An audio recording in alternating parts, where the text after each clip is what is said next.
Good morning, students. I hope you all are fine and fit at your home. So now we are starting a new exercise 11.2. In the previous lecture we have completed exercise 11.1. So now we are starting a first question. You can write the question from the textbook and it is most compulsory. Okay? First you write the question, then you can write the answers. And first question is, the side of an equilateral triangle is shown by the L.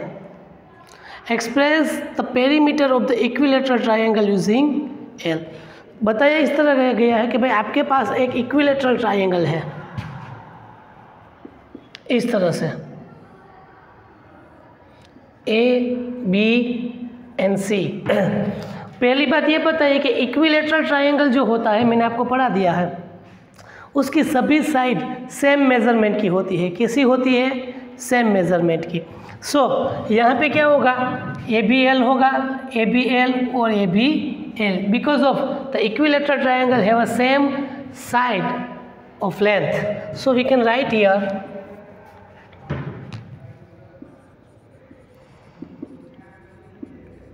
equilateral triangle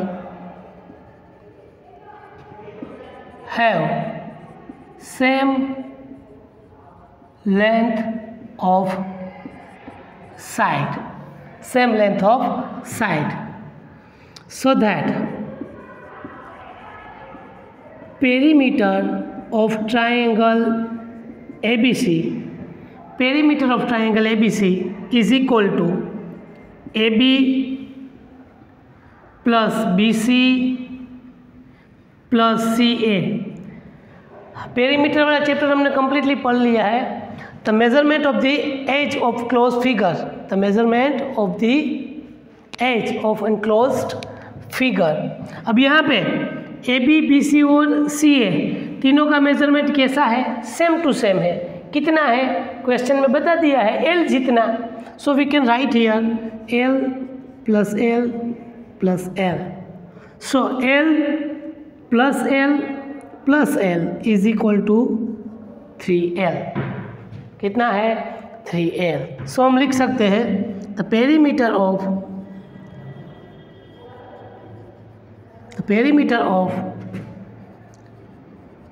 equilateral triangle, the perimeter of equilateral triangle is 3L. ठीक है? This is the first question's answer.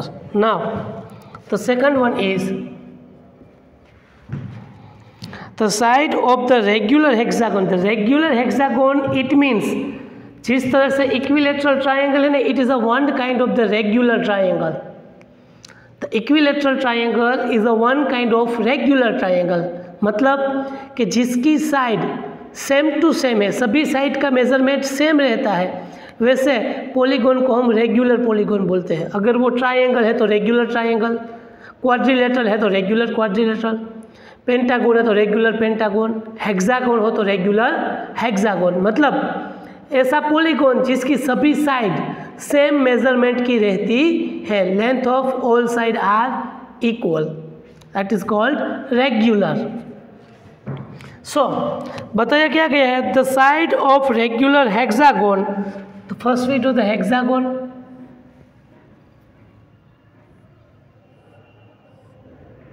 Which all side are equal measurement. ठीक है?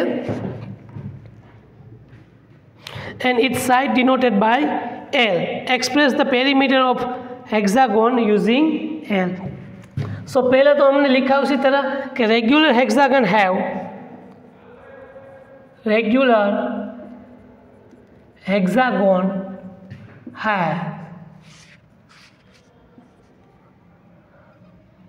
all sides. The regular hexagon has all sides. The regular hexagon has all same length side. All same length side, सभी same length की side से बना हुआ होता है। So each side are denoted by L, and here regular hexagon A B C D E F, A B C D E F, here regular hexagon A B C D E F. The perimeter of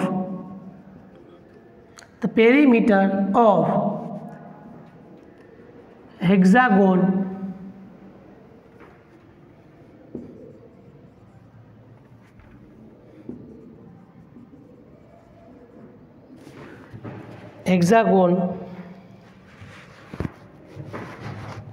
A B C D E F is equal to AB plus BC plus CD plus DE plus EF plus FA, है ना। Perimeter का मतलब ही यही है, सभी साइडों का addition. So L plus L plus L plus L plus L plus L plus L. How many times? 1 2 3 4 5 and 6 sides. कितने time? 6 time. 1 2 3 4 5 and 6 time. 6L. It's a 6L.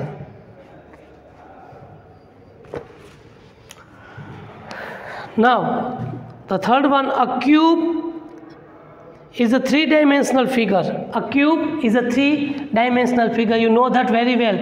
ठीक है, पहले तो मैं आपको क्यूब ड्रॉ करके बताता हूँ। इस तरह से होता है।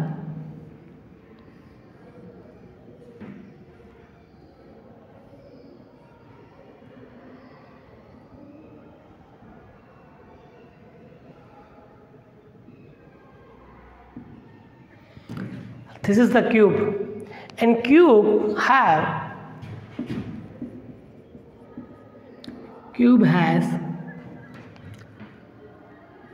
all sides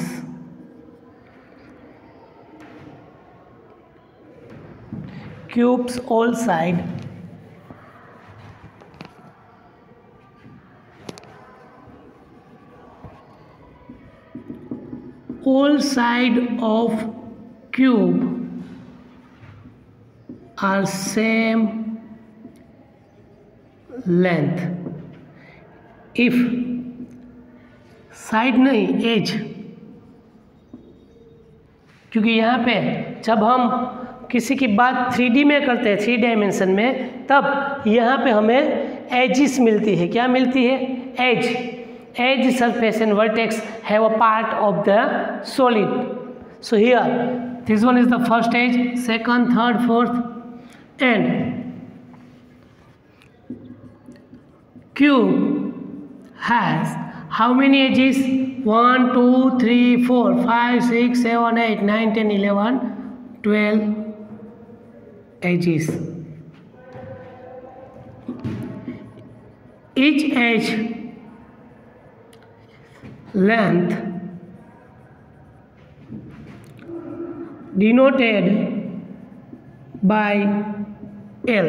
अगर हर एज को हम L से डिनोट करें, किन से डिनोट करें? L से. For example this one is L, L, L, L, L, L, L, L, L, L and L. तो हाउ मेनी L's? अगर हम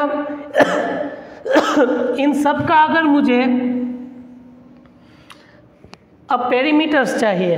the question is a cube is a three-dimensional figure as the shown in the figure. It has 6 faces and all of them are identical square. ये सभी identical square ही है, क्योंकि तभी 6 square से ही हमें एक क्यूब मिलता है.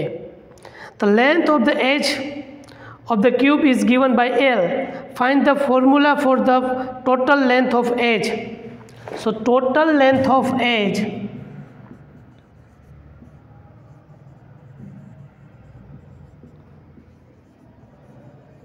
of cube is equal to, अब देखो यहाँ से अगर हम स्टार्ट करें उसकी एज का मेजरमेंट करने के लिए, तो ये L L L L 4 times L 5 6 7 8 9 10 11 and 12, कितनी एजीज है टोटल? 12 एजीज है। तो 12 टाइम हम ऐड करेंगे L को, then we can get 12L, क्योंकि यहाँ पे टोटल साइड L है and each side have a measurement L, और सभी का मेजरमेंट भी वैसे इक्वल है। So write down the question number 1, 2 and 3। Okay, question आपको कंपलसरी पहले लिखना है। Now question number 4। Question number 4.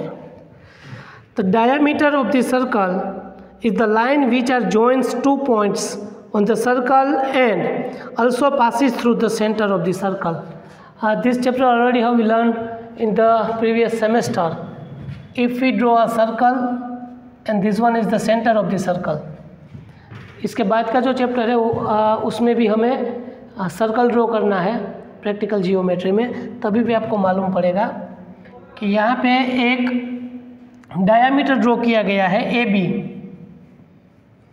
और सेंटर हमारा C है, और ये हमारी C to P, it's a radius R and this one is the diameter D। अब देखो बताया क्या गया था, diameter of the circle is the line which are joining a 2 points on the circle and passing through the center of circle. In the joining figure, AB is the diameter of the circle and C is the center. Express the diameter of the circle in the terms of its radius. अब यहाँ पे जो diameter है उसको हमें radius के terms में लिखना है। So here line segment AB is what? Diameter of the circle.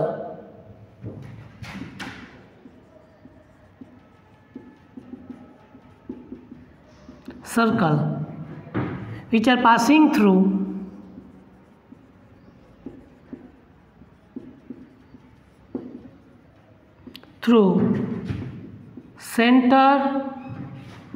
center of the circle C, centre of the circle C। ठीक है, वही बात हमें इसने बताई है।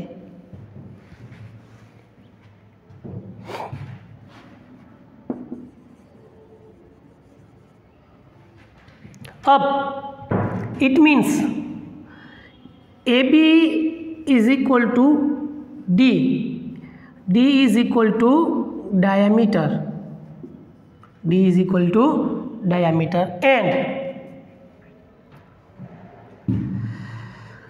and CA and BC are radii of the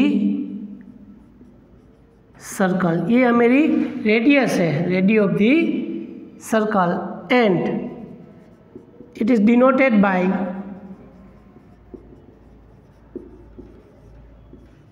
R. It is denoted by R. Radii is denoted by R. So here you can see here AB is equal to, divide into 2 equal parts. Divide into 2 equal parts. AD is divided AC plus CB, AC plus BC or CB, whatever. But here AC is the one radius and BC also be the radius. So diameter is equal to radius plus radius. So that d is equal to r plus r. So d is equal to 2r. That is the relation between diameter and radius. Therefore, relation between diameter and radius r, d is equal to 2r. d is equal to 2r. And the question number 5, the last question of this exercise is what?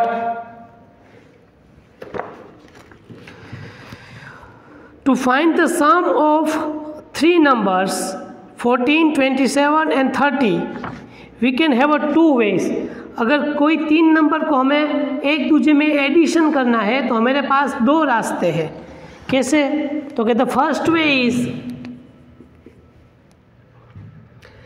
add 14 plus 27, add 14 plus 27 to get a 41, and 41 are added to 13, so it become a 54. ठीक है. या तो पहले तो हम इस तरह से लिखेंगे we have three numbers,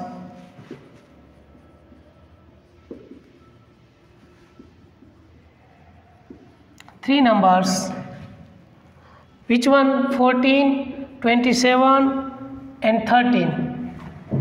So the first condition is if we multiply addition 14 plus 27 then add 13, so it become a 14 plus 27 is equal to 41 plus 13 is equal to 54, and second way is equal to 14 plus 27 plus 13. अगर हम पहले दोनों का addition करें और बाद में 13 add करें तो 54 होता है. अब हमें इस तरह से चेक करना है, अगर हम लास्ट 2 डिजिट का एडिशन करें और उसमें हम फर्स्ट डिजिट ऐड करें, लास्ट 2 नंबर का एडिशन करो, it become a 40. So 40 plus 14 it become a 54. Both are equal. See here, both are equal. So we can say that what? By 14 plus 27 plus 13 is equal to 14 plus 27 plus 13. आप अगर पहले दोनों का addition करें और बाद में third one का करें, या तो पहले लास्ट दो नंबर का करें और फर्स्ट का ऐड करें, तो आंसर में कोई चेंज नहीं आता. It's called associative property. It's called associative property.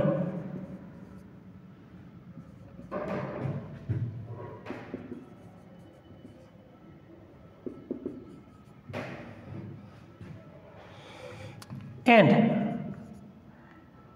a plus B plus C is equal to A plus B plus C. इस तरह से कोई नंबर की बात होती हो तो अगर आप पहले इन दोनों का एडिशन करें फिर उसमें थर्ड नंबर ऐड करें, या तो पहले आप इन दोनों का एडिशन करें और फिर फर्स्ट नंबर ऐड करें, तो आंसर में कोई चेंज नहीं आता. It's called associativity. Okay, so write down the question number 4 and 5. यहाँ पे हमारी एक्सरसाइज भी कंप्लीट हो रही है. ठीक है, यहाँ पे अपनी एक्सरसाइज कंप्लीट है.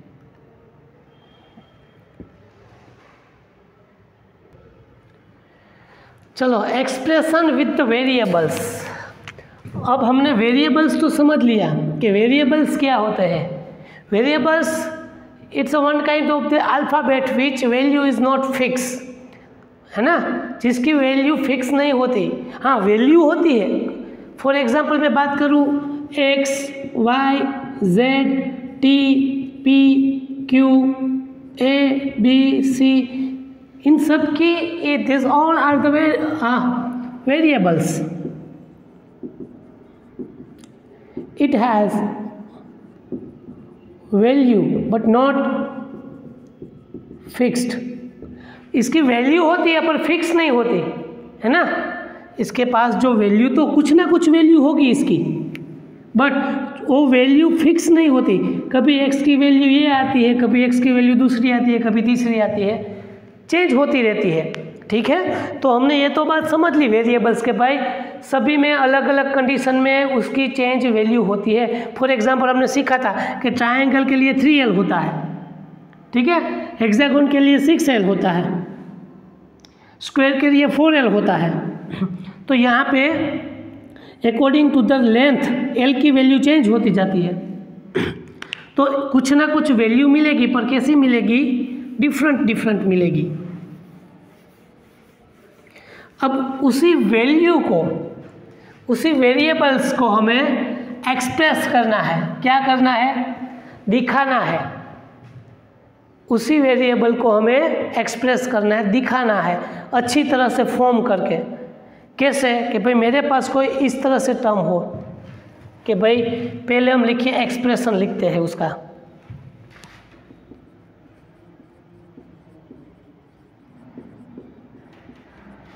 कि भाई x + 3, तो ये हो गया x + 3 is the one kind of the expression with variable. यहाँ पे कुछ लिखा है जो हमें समझ आ रहा है कि भाई इसका मतलब क्या हुआ कि भाई x में हम 3 ऐड करेंगे, ठीक है ना।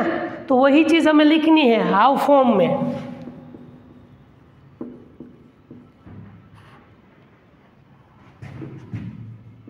How form.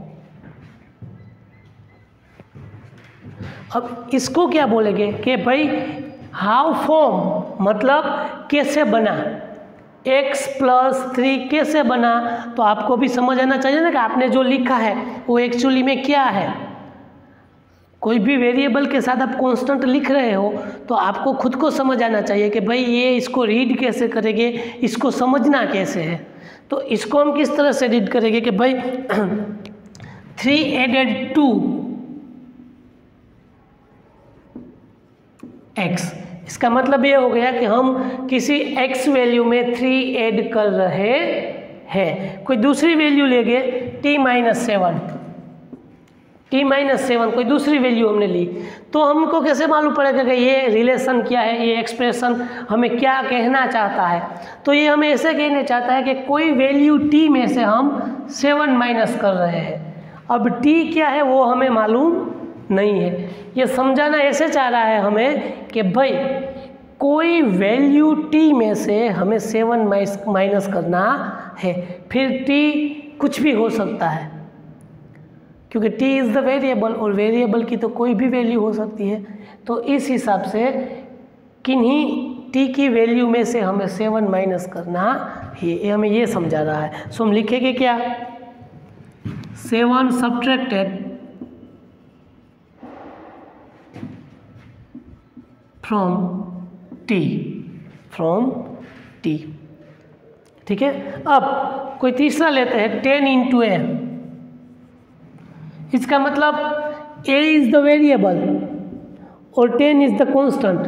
तो इसका मतलब ये हुआ कि कोई वेरिएबल के साथ हमें 10 मल्टीप्लाई करना है। क्या करना है? 10 मल्टीप्लाई करवाना है। फिर ये वैल्यू कुछ भी हो सकती है, ये 3 भी हो सकती है, 2 भी हो सकती है, 1 भी हो सकती है, 0 भी हो सकती है, माइनस भी हो सकती है। इसके साथ हमें 10 मल्टीप्लाई करवाना है, ठीक है। सो 10 multiply with a, 10 multiply with a and अब कोई वेरिएबल बचा, हाँ p / 5। अब इसका मतलब ये होगा कि भाई किसी वेरिएबल के साथ हमें 5 डिवाइड करना है, फिर ये चाहे जो कुछ भी हो। सो 5 इज डिवाइडेड बाय, या तो p is divided by 5, p को हमें 5 से डिवाइड करना है। यहाँ पे p इज 5 और कोई नेगेटिव वैल्यू हो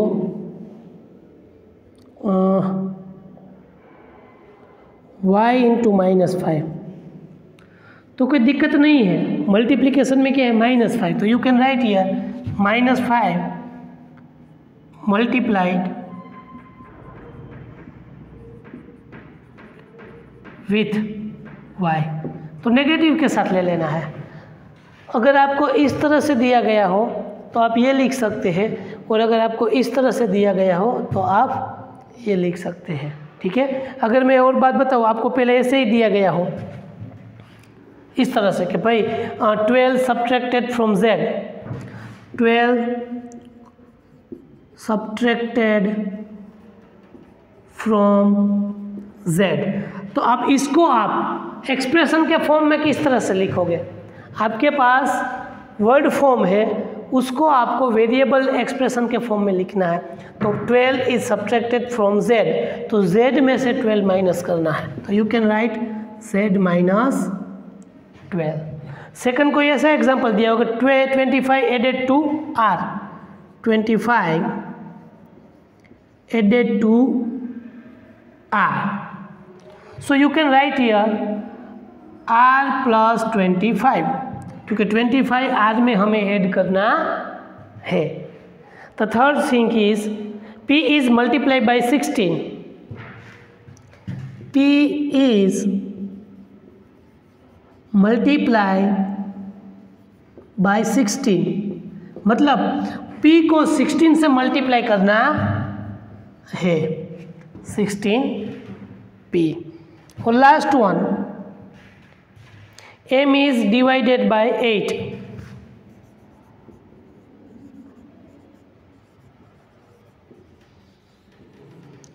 m is divided by 8, so m divide by 8। ठीक है, अगर आपको एक्सप्रेशन दिया गया हो तो आप फॉर्म कर सकते हो। अगर आपको फॉर्म के तौर पे दिया गया हो, मतलब आपको पहले से इस तरह से दिया गया हो कि भाई ये वैल्यू है, तो अब इसको इस तरह से एक्सप्रेशन में भी लिख सकते हो। ठीक है, इतना समझ लीजिए तो आपको आधा से ज़्यादा आपको वेरिएबल समझ आ जाएगा। ठीक है, एक्सरसाइज हम नेक्स्ट लेक्चर में स्टार्ट करेंगे।